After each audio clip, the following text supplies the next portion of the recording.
Varanasi, which is also known as Kashi, is an ancient religious city in the state of Uttar Pradesh in the northern part of India, and is one of the Sapta Moksha Puris, or cities, where self-liberation is possible. The city is well known for ancient temples and has one of the oldest Vishnu temple known as Bindu Madhav, that is situated on the banks of the river Ganges. In Varanasi, along the river Ganges, you will find several places designated as ghats for devotees to take their bath.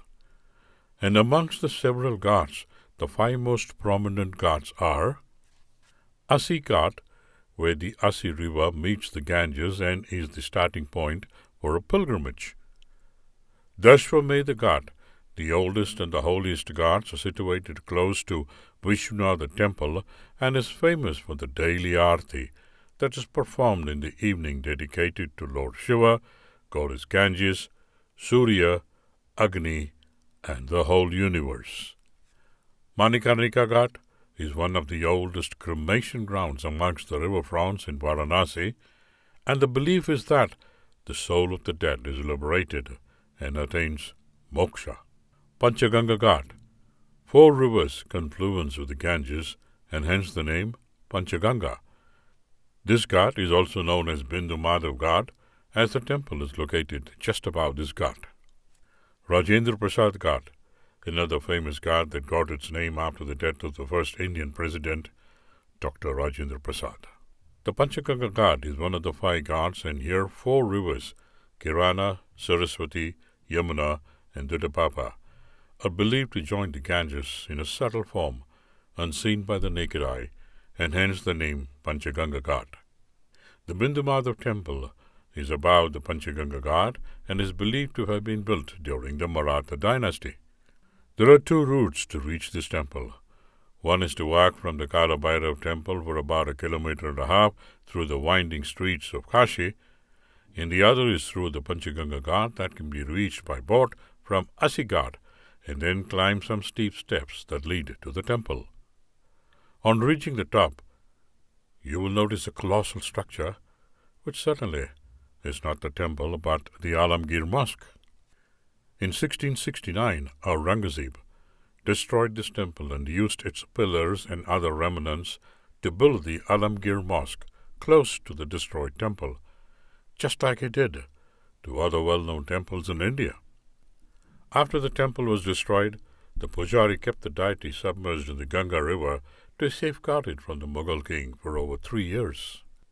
In 1672, Chhatrapati Shivaji Maharaj rebuilt the current Bindu Madhav temple and restored the deity to the temple. This temple is housed in a simple, inconspicuous, and rather nondescript building that could be mistaken for a normal dwelling and has no shikara. You should climb a few steps and stoop down to enter a narrow and short gateway that leads to a small room, and at the far end you will find the main deity. And at the entrance you will notice the statue of Garuda and Hanuman. History tells us that Lord Vishnu once visited Varanasi and sat at this ghat and prayed.